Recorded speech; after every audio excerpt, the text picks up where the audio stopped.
Il y a longtemps que j'y ai pensé, il y a 5 ans. J'en discutais déjà avec mon ami Christian Mons au golf à Chamonix, c'était fin juin 85. Et je lui ai dit, tu sais, je commençais à travailler mes opérations en Afrique. Et je lui ai dit, un jour, je partirai seul. Alors, donc maintenant, ça y est, j'y suis.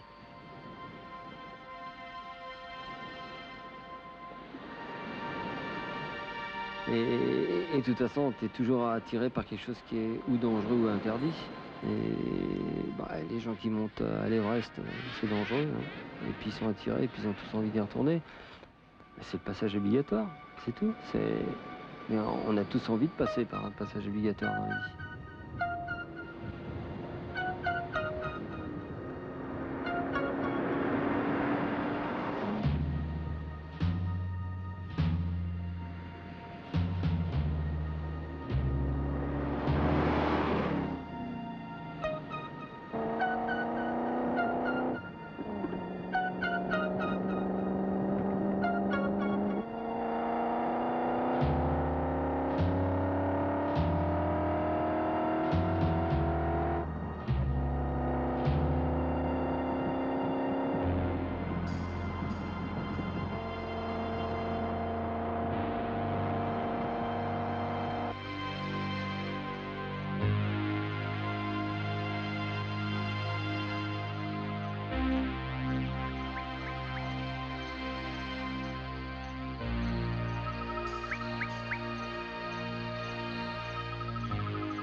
Je souffre un peu moins du dos. Hier, j'ai eu mal au dos. Il faut dire que bon, j'avais été parti à 9 h, je suis arrivé à minuit. Ça fait donc 15 heures dans la voiture sans s'arrêter. Là, ça va un peu mieux. Le fait d'avoir dormi sur cette couchette, qui est un peu dure, m'a fait du bien. Bon, il commence à faire chaud.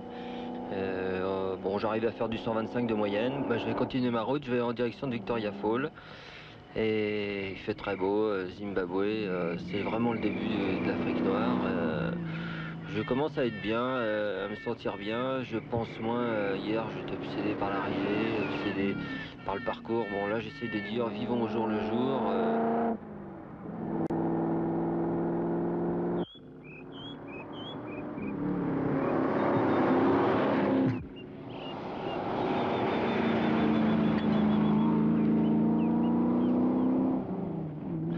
J'ai quelques sandwichs que j'ai emportés depuis Cape Town. Je viens d'en manger un avec de l'eau.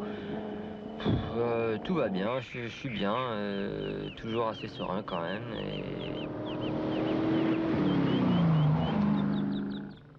Bon, deux, trois fois, si, parce que tu as toujours des faiblesses dans la vie, et puis c'est ça qui est sympa, parce que de ne pas avoir de faiblesse, d'abord ça n'existe pas, et puis il faut pas avoir peur de parler de ses faiblesses. Mais bon, moi deux, trois fois j'ai pensé à des femmes.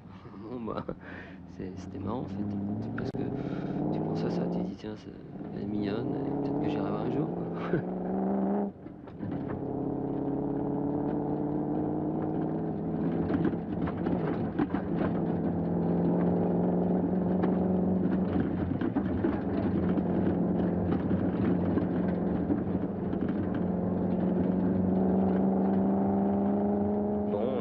Là, je suis en plein Afrique, le ciel est super, mais au loin, c'est nuageux et je vois des orages. Je viens de voir un garde forestier avec un Land Rover qui a été à Kigoma la semaine dernière, et ça passe. Il pleut un peu, mais ça passe.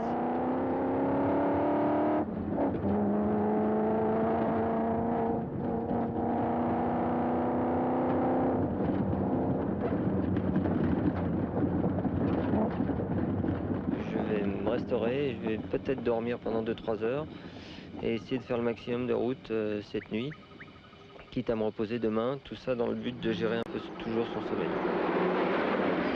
Il n'y a pas de jour, il n'y a pas de nuit. D'abord parce que le cycle de sommeil est complètement déréglé, et que bon, moi j'avais rencontré un professeur avant qui avait étudié tout mon cycle, et je savais qu'il fallait que je dorme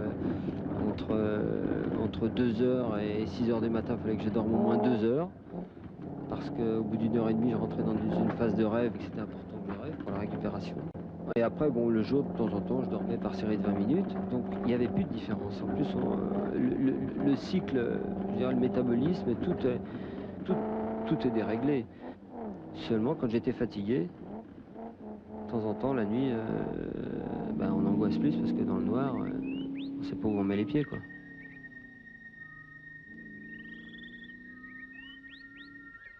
À l'entrée d'une courbe, il y a une voiture qui arrivait très vite, complètement à l'écart pour éviter un piéton, et il a failli m'entrer dedans, c'est passé très juste. Et ça m'a fait foutu un peu la trouille cette histoire. Et j'ai pris un petit coup au moral, donc j'ai roulé un peu moins vite, d'autant plus que la route est vraiment épouvantable. Des accidents partout, et les 200 derniers kilomètres, je les ai fait de nuit. Alors là, c'est les camions pas éclairés, les gens qui traversent, de très dangereux.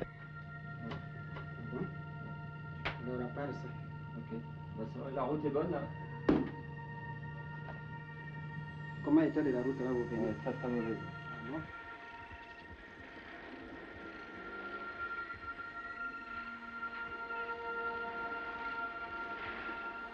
Entre la sortie et l'entrée, sortie du Zambie et entrée Tanzanie, j'ai mis 1h15, ce qui paraît à peu près normal. J'irais même assez rapide. Ce que je veux dire, c'est que finalement, quand on est seul, on va plus vite, ce qui ne veut pas dire que... bon, si, je me sens bien, mais souvent, je pense à Frison et Bourget, l'année dernière, quand on était ensemble. Bon, je me sens bien physiquement, moralement aussi. Enfin, je sais que j'attaque un gros morceau, là, surtout qu'à la douane, ils viennent de me dire que ça passait pas. Bon, enfin, bon, il y a des camions qui passent, puisqu'il paraît qu'il en a encore plus. Mais bon, quand ils ont vu ma voiture, four wheels drive, comme ils ont dit, je pense qu'il n'y a pas de problème. Et puis, chaque fois, ils nous disent la même chose. Enfin, ça fait toujours un petit coup au cœur.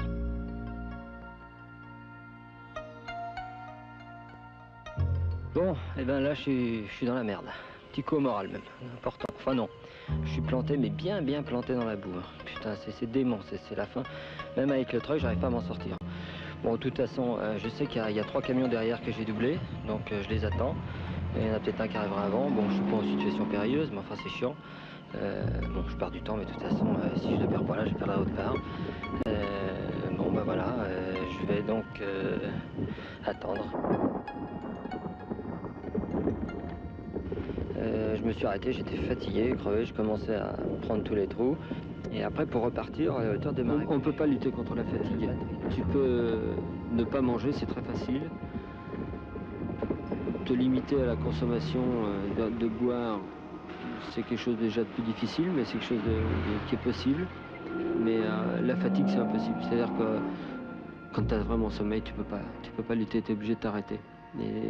Et ça, c'est impossible. Et à chaque fois que tu luttes un petit peu, oula, halte là, parce que c'est là où les problèmes vont arriver. On puise dans ces batteries, et si on brûle toutes ces batteries, qu'elles sont à plat, on continue plus. J'avais des amphétamines, qui s'appellent du Captagon, que m'avait donné justement ce professeur qui s'est occupé de gérer mon sommeil, enfin de m'apprendre à gérer mon sommeil. Je les ai pas utilisés. Mais je les avais emmenés parce que je me suis dit, si jamais j'ai vraiment un problème et que ça va très mal, et que vraiment là je suis à bout et qu'il faut que je me sorte de n'importe quelle situation, je sais que si je prends ça pendant 6 heures, je vais péter le feu. Et en fait, moralement, c'était bien de les avoir. Ce que j'oublie de dire, c'est qu'avant d'arriver à Kisangani, il y avait plein de camions dans la boue, un même qui était sur les 4 roues en l'air. Et j'ai cru que là, bon, bah, j'allais y rester 2-3 jours. Et puis finalement, j'ai vu un gamin qui m'a indiqué un chemin. Et je suis passé entre des cases, dans un village. Et puis, bon, avec le range, on peut faire du tout-terrain.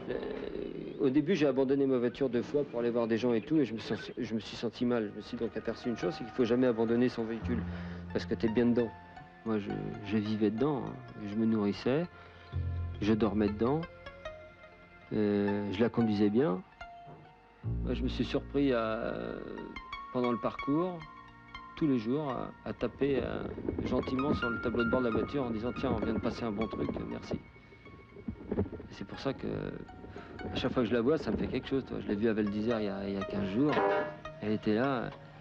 Bon, c'est des réactions peut-être un petit peu puériles, mais tu les sens comme ça et puis c'est bien.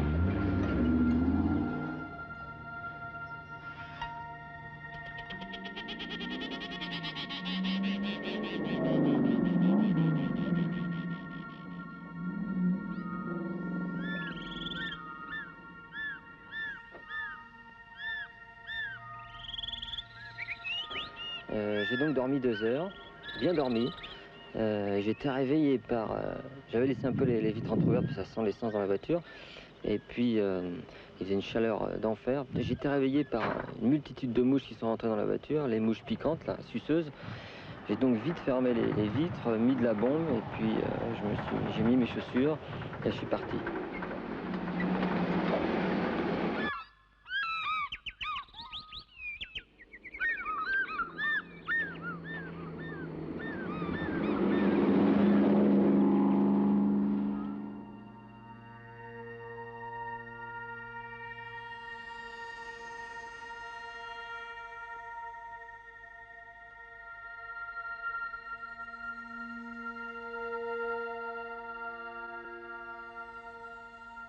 Bon, c'est très particulier, mais c'est vrai, lorsqu'on est en voiture et qu'on roule tout le temps, on devient très vite constipé. Bon, c'est une anecdote, mais c'est quelque chose de très important. Et donc, bon, moi, quand j'étais constipé, ça me donnait mal à la tête, et je me sentais pas bien, et moralement, j'étais plus dans le coup, donc je conduisais mal, j'abordais les douanes comme il fallait pas, donc tout était négatif. Donc je dis, faut s'arrêter, je m'arrête, c'est pas la peine, je deviens négatif.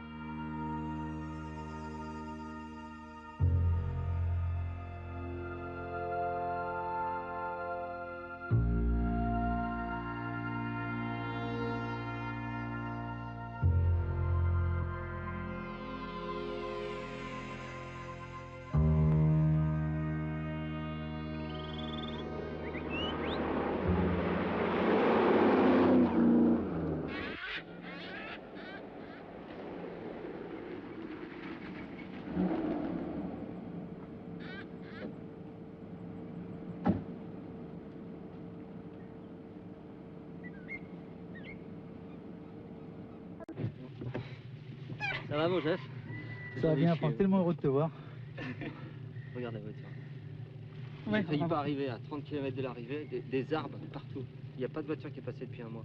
Ah ouais. Alors j'ai essayé de passer dans la brousse avec la machette et tout. Après, j'ai essayé de pousser l'arbre, alors j'ai enfoncé le pare-bûche. Ouais. Après, j'ai pris le treuil, j'ai tiré. Tout ça. Et puis j'ai tiré sur 500 mètres un arbre et tout. Mais dans les t'as vu pots. un peu? T'as vu Ouais, un peu le temps que t'es là? ouais, ouais. Bon alors, Ça va toi? Oui, ça va. À chaque fois aux douanes, ils me disaient ah mais vous êtes seul tout le temps. Vous êtes seul. De toute façon, j'aurais tous dit que j'étais médecin. Et à chaque fois, j'allais soit travailler à Kisangani, soit là, j'allais travailler à Bangassou et tout. On m'aurait donné des médicaments, comme tu disais. Et j'en ai soigné. Ouais, ça va.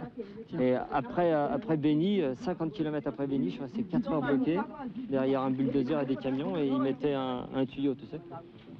Et là, il pleuvait et tout. J'étais pas bien parce que il y avait plein de noirs, j'étais tout seul. Et j'ai gambergé sec. Et ça avançait plus. Et puis je commençais à trouver que la voiture, il y avait le train avant ouvert alors que c'était faux. Enfin, tu vois, j'étais pas bien. J'ai bouffé, j'ai essayé de dormir, je dormais pas. Et finalement, il faut pas quitter la bagnole, quoi. Il faut rester dedans. Mais là, j'avais la trouille, ils étaient tous autour de moi. Je leur avais dit que j'étais médecin et vous que je les soigne. Bien sûr. Oui. T'as bu combien à peu près par jour? Au moins 3 litres, facile. Au moins 3 litres. Ouais.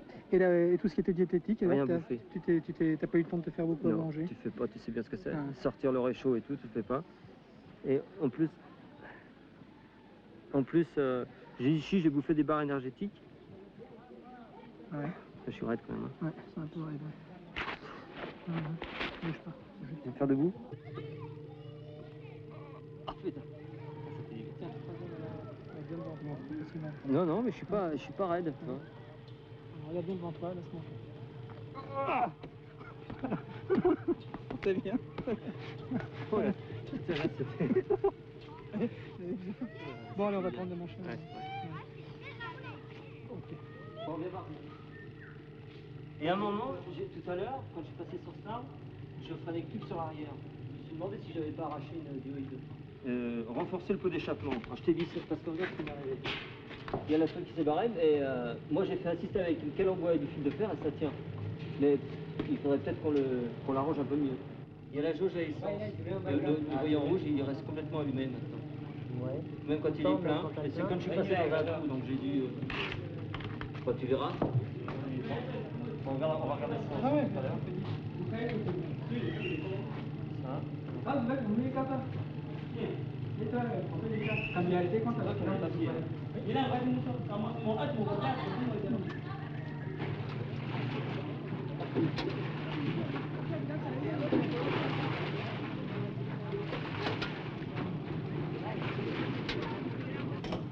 Ok, bon, on va y aller, moi je vais y aller.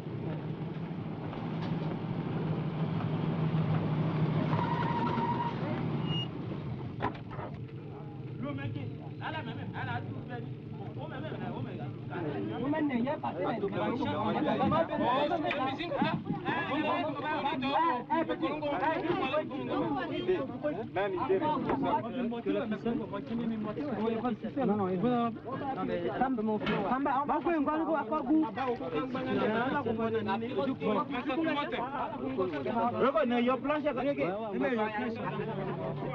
Les élèves de gravier.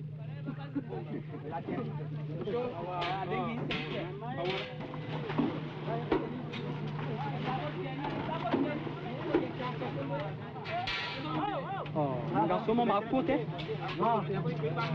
Ako no na tengba ma danse.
Comme j'ai toujours dit, j'avais réuni tous les éléments et toujours des parts d'incertitude, et le Zaïre, j'ai toujours appréhendé. Et puis à chaque fois que j'irai au Zaïre, j'appréhenderai toujours d'aller dans ce pays, parce que bon, c'est quelque chose de très très dur, et que j'appréhende tellement que j'ai envie d'y retourner, parce qu'en fait le Zaïre, c'est une drogue.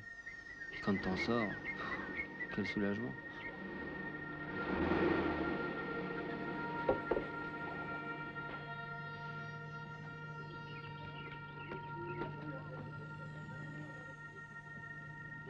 Il pleut. Et la route, il y a pratiquement pas de camions parce qu'ils ont mis les barrières de pluie. Mais la route, c'est glissant. C'est comme la terre, c'est comme de la neige mouillée. Et c'est en travers dans tous les sens. Il y a des montées où j'étais limite de passer en travers. Et bon, heureusement que j'avais les pneus Bridgestone debout, le pont torsionne sur la voiture, sinon je passais pas. J'avais peur à chaque fois de noyer mon moteur. 2-3 fois, la vague est allée au-dessus du capot et le moteur toussait. Bon, vraiment là, c'était très très très engagé. Et après, en pleine nuit, je me suis arrêté. J'ai dit, il faut mettre le pot d'échappement à la rallonge. On ne sait jamais si je cale dans une mare d'eau. Bon, bah c'est pas trop grave. Par contre, s'il y a de l'eau qui rentre dans le pot d'échappement et dans le moteur, là c'est terminé. Il pleuvait, il y avait plein de bruits d'animaux, des insectes et tout. Enfin bon, c'est pas ce que c'est, hein, c'est en plein dans la jungle. Bon, moi j'ai très très peur des serpents, c'est quelque chose qui me terrorise. Si j'en vois un là, je veux dire que je suis un beau mamba bien vert, je deviens presque hystérique. Quand je suis descendu la nuit, dans cette boue, pour remettre ce pot d'échappement, il aurait pu en avoir, mais bon, moi j'ai fait abstraction de tout ça. Puis de toute façon, j'avais pas d'autre alternative que de faire ça, donc t'oublies finalement, t'oublies très vite tout ce genre de problème.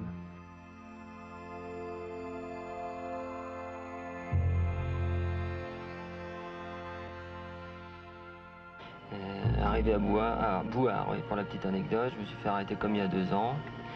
Et au moment de partir, ils m'ont dit vous roulez de nuit, vous allez à la frontière avec Cameroun, faites attention, il y a des bandits, etc.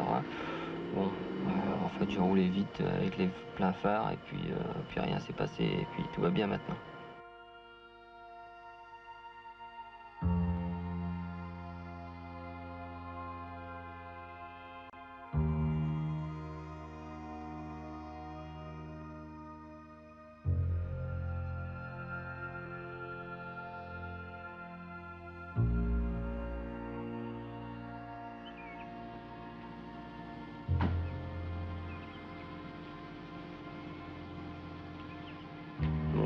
suis arrêté, il est 1h30, j'en peux plus, je suis crevé. Donc j'ai décidé de dormir entre 3 et 4 heures. Aujourd'hui j'étais très fatigué. Je me suis arrêté une fois sur la route pour dormir 3/4 d'heure. Et je sens maintenant, ça commence à être long, hein, c'est le 9e jour. Et puis les 2 derniers jours, de toute façon, j'ai décidé de faire le forcing. Bien entendu, de ne pas matraquer la voiture, mais disons, moi je vais puiser dans mes réserves, brûler mes dernières cartouches. Et je crois que les deux prochaines nuits vont être, si ce n'est courtes, enfin disons qu'il n'y en aura pas, quoi.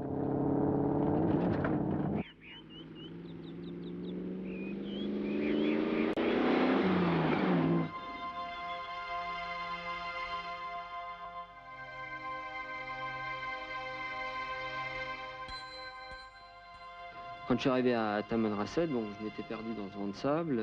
En 2 jours, j'avais dormi 3 heures. J'étais vraiment à bout, mais enfin, je savais qu'il restait 2000 km, toujours dans l'esprit de dire je vais aller plus vite qu'à 3. Et tu dis on continue, et j'ai continué, mais il faisait quand même 55 degrés dans la voiture, et puis moi, mon physique, il était plus ce qu'il était auparavant.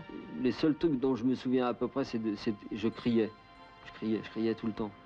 Je disais des conneries dans tous les sens. Enfin, je devenais fou, quoi. Enfin, le terme, c'est ça, tu deviens complètement barjot. Et quand je suis arrivé à Insala, à 10 h du soir, là, il y avait l'équipe d'assistance qui m'attendait. Bon, ils m'ont pas reconnu, parce que moi, j'avais vieilli de 20 ou 30 ans, quoi. J'avais les mains qui étaient des mains de vieillard, j'avais tellement maigri. Enfin, c'est la première fois que j'ai eu ce sentiment, mais ça, c'est fou de sentir ça. Alors, ils n'osaient pas me parler, ils changeaient leur intonation de voix, et ils n'osaient rien faire. Et moi, j'ai quand même eu un moment de lucidité parce que je me suis aperçu qu'ils ne m'ont pas reconnu. Et ça m'a fait peur. En fait, si j'étais pas resté concentré, et si j'avais pas eu encore un moment de lucidité, j'aurais explosé là.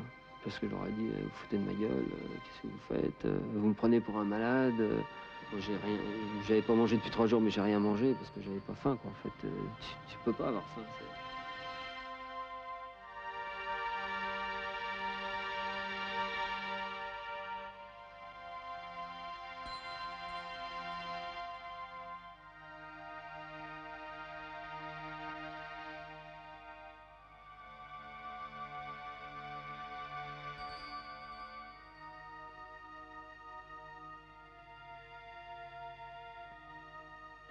Ça devient très difficile parce que je réagis un peu comme un automate.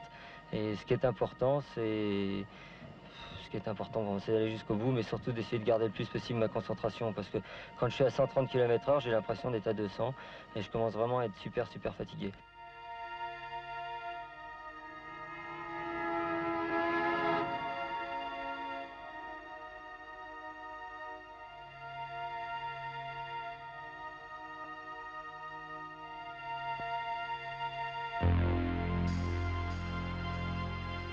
Et après 12 jours de concentration intense, tu as beaucoup de mal à accepter qu'il y a des gens qui te disent ah bah c'est bravo ce que vous avez fait, c'est beau, qui te tapent sur l'épaule, etc. Et super, moi en fait, ma plus belle arrivée, ça aurait été de dire il n'y a personne. C'était de m'arrêter sur la place de l'Indépendance à Alger, garer ta voiture et puis de te taper 2 bières tout seul.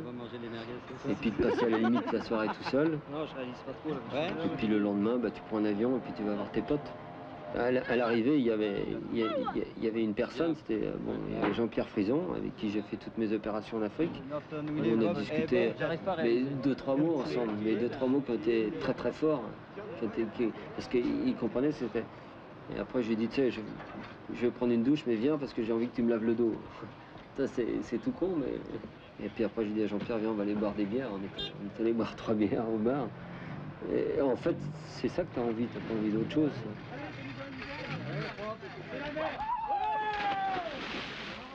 Si, j'ai envie que les gens disent c'est balèze ce qu'il a fait. Et c'est un mec super. Parce que je suis pas insensible à la gloire.